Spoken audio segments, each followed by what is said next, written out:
Good morning, everyone. Dr. Victoria Skirbo here,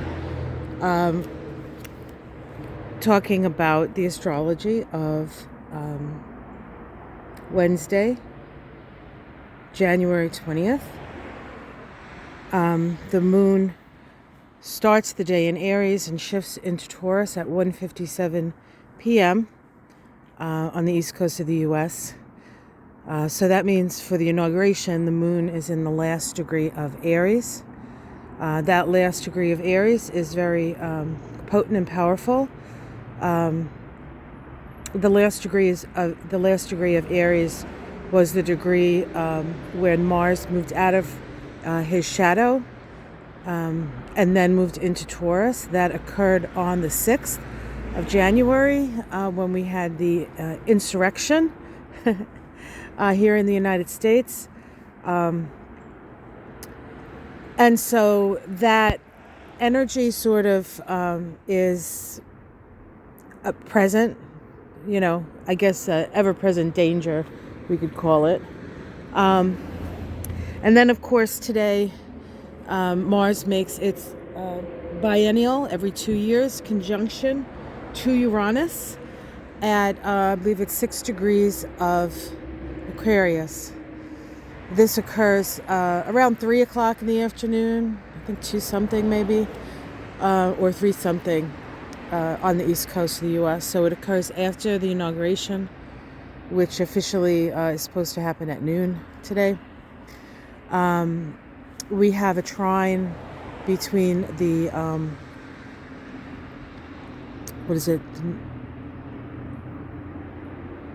the North Node? No, I'm sorry, I'm wrong about that. So the energy of Uranus and Mars is very activating, can be very angry, but there's also a lot of energy for change and transformation.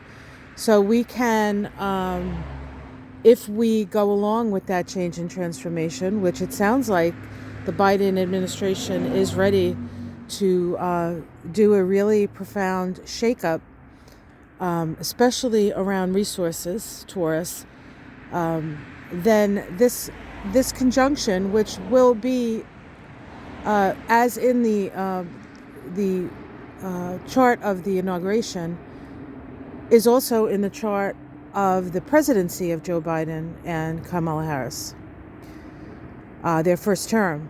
So that energy of revolution, the energy of the people being at that last degree of Aquarius, last degree of Aries, the moon, at the inauguration. But it is void, of course. So there is a certain amount of isolation with that. And it's going to be interesting to see how this all manifests itself. As far as today, there's a lot of tension. There's a lot of hope. We can utilize this energy of change, this Mars-Uranus conjunction, to move us into a more fair and equitable distribution of resources. And if we don't do that, that's when I think it can turn into something less amenable. So I'm standing here at the top of my stairs. We have these big fluffy snowflakes. I'm not sure it's going to accumulate too much. But the other day somebody said, "Where's all your snow?" I have the same question. Well, here's some of it. We get these big fluffy flakes here because we're close to the ocean. But it is just such a beautiful scene that I thought we could just stand here on my porch in my jammies with my flip-flops on and my coat to enjoy this day. So I want to say we've made it to this point, guys, and we have.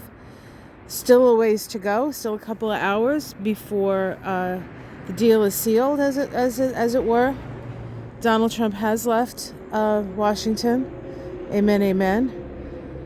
I don't know about you, but as soon as he got banned from Twitter, I could feel the energy shift. I've been feeling the energy shift for at least a month, maybe longer. I think you all have felt it, but there was so many times, I think, that we thought something was going to change, and we thought, it's obvious. There's no way that this isn't going to be. He's not going to be held accountable for this, or there's no way that he can continue like this. And he continued. I think the ultimate lesson of Donald Trump, and we'll be talking about that over the years and over the months ahead, was waking us up to some truths about ourselves. We are in the midst of a Pluto return. We've been in the midst of that Pluto return since about the time Pluto was at 17 degrees of Capricorn, although some people believe we can go back as far as 3 or 4 degrees of Capricorn when Pluto was there. But Pluto was at about 17 degrees of Capricorn, I believe, if I'm correct, around 2015-16, when Trump started his presidential bid. And we will continue to face our shadow. And then the Pluto return, which you will hear about over the next couple of years, I'll certainly do something on it. Maybe I can get another astrologer or two to just have a discussion. I think that would be fun. That's 2022, 2023, and then 2024 and 2025 is when we have our Chiron return. The United States has Chiron in Aries, the wound of narcissism, the wound of bulliness, the wound of toxic masculinity, the wounds of identity. Who are we really? And that's going to happen, I said, in 2024, 2025. So the next couple of years is really about looking into the mirror for America and making a decision on who we want to be, who we are, and who we could be. So on that note, I'm going to go back inside and have myself a nice hot cup of something, because my hand is starting to get really cold holding this camera. But I'll do it for you guys. All right, guys, like and subscribe. I'll be on a little later. I'm going to be doing something. I'm not exactly sure what. I've sort of given myself the day off as far as readings, so I'll be kind of available all day to ponder. And if something comes to me, I will share it with you. All right, guys, much love. Take care, and I will see you again later. Love ya.